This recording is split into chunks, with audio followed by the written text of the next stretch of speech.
ये आज हम लोग 12वीं कक्षा का इतिहास का पहला चैप्टर चालू करने वाले हैं। पहला विषय है, ठीक है। इस विषय का नाम है आपका हिस्ट्री, ठीक है। हिस्ट्री यानी कि इतिहास, ठीक है। इतिहास को आज हम लोग पढ़ेंगे। इतिहास क्या नाम है? तो इतिहास, ठीक है। इतिहास को आज हम लोग पढ़ेंगे। यह इतिहास का पहला चैप्टर होगा, ठीक है। पहला चैप्टर जिसका नाम है आपका ईंटें, मनके तथा अस्थियां, ठीक है। इसमें हमें हड़प्पा सभ्यता के बारे में पढ़ना है।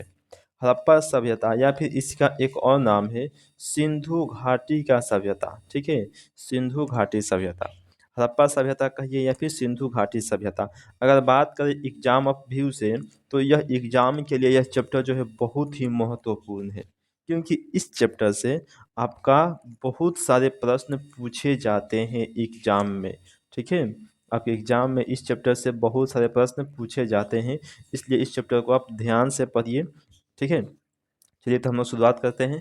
देखिए, कह रहा है कि हड़प्पाई मुहर चित्र, देखिए कह रहा है कि हड़प्पाई मुहर चित्र 1.1 संभवतः हड़प्पा अथवा सिंधु घाटी सभ्यता की सबसे विशिष्ट पुरावस्तु है। तो देखिए, ये हड़प्पाई मुहर का मतलब क्या होता है? मुहर का मतलब, जैसे मान लीजिए कि आज के समय में जो हमारे पास सिक्का है, 1-2 रुपए का जो हम लोग सिक्का देखते हैं, वही सिक्के, ये जो यही क्या था, ये पैसा था उस समय का।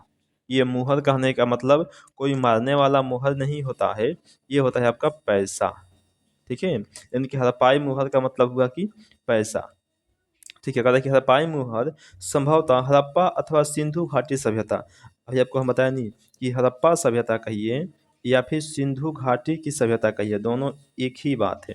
हड़प्पा अथवा सिंधु घाटी की सभ्यता की सबसे क्या है कि विशिष्ट पुरावस्तु, यानी कि सबसे पुरान वस्तु है और सबसे विशिष्ट यह वस्तु है, ठीक है।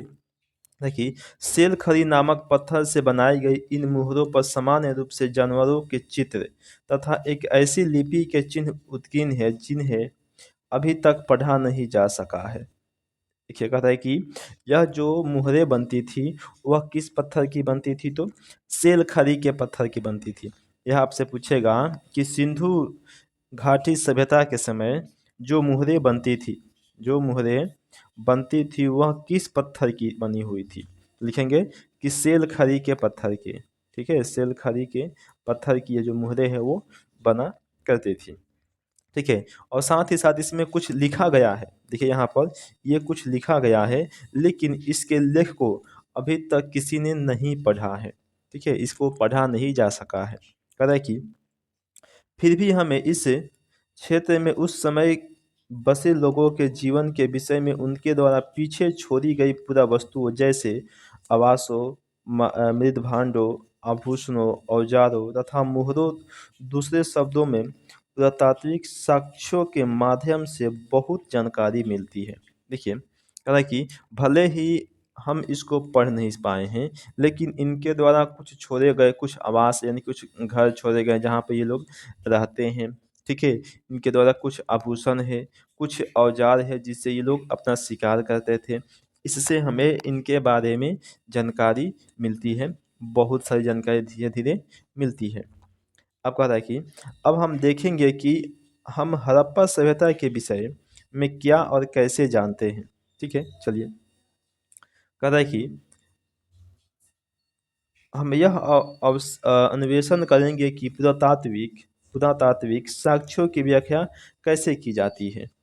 और देखिए कि हमें यह जानेंगे हम लोग कि जो पुरातात्विक जो साक्ष्य है, यानी कुछ मिलता है पुराना सामान, तो उसके हम लोग व्याख्या कैसे करते हैं और इन व्याख्याओं में कैसे कभी कभी बदलाव आ जाता है, ठीक है।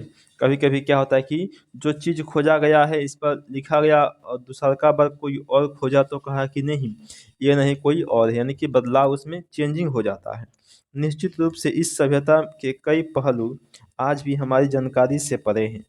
है कि अगर हम हड़प्पा सभ्यता की बात करें, तो इस सभ्यता में अभी भी कुछ ऐसे पहलू हैं जो हमारे समझ से ऊपर हैं, हमें समझ से बाहर है, हम उसे समझ नहीं पाए हैं। और हो सकता है हमेशा ही वो हमारे समझ से बाहर ही रहे, ठीक है। देखिए यहाँ पर दिया होता है कि परिभाषिक शब्द स्थान तथा काल दिया है इसमें। ठीक है, चलिए इसको भी हम आपको समझा देते हैं, बाकी उसके बाद नीचे समझाएंगे। कह रहा है कि सिंधु घाटी सभ्यता को हड़प्पा संस्कृति भी कहा जाता है। ध्यान रखिएगा कि सिंधु घाटी सभ्यता को क्या कहते हैं हम लोग, हड़प्पा संस्कृति भी कहा जाता है। ठीक है, ताकि पुरातात्विद संस्कृति शब्द का प्रयोग पुरा वस्तुओं में ऐसे समूह के लिए करते हैं जो एक विशिष्ट शैली के होते हैं और सामान्यतः एक साथ एक विशेष भौगोलिक क्षेत्र तथा कालखंड से संबंध पाए जाते हैं। हड़प्पा सभ्यता के संदर्भ में इन विशिष्ट पुरावस्तुओं के मुहरे, मनके, बाट, ठीक है, पत्थर के फलक और पकी हुई ईंटें सम्मिलित हैं।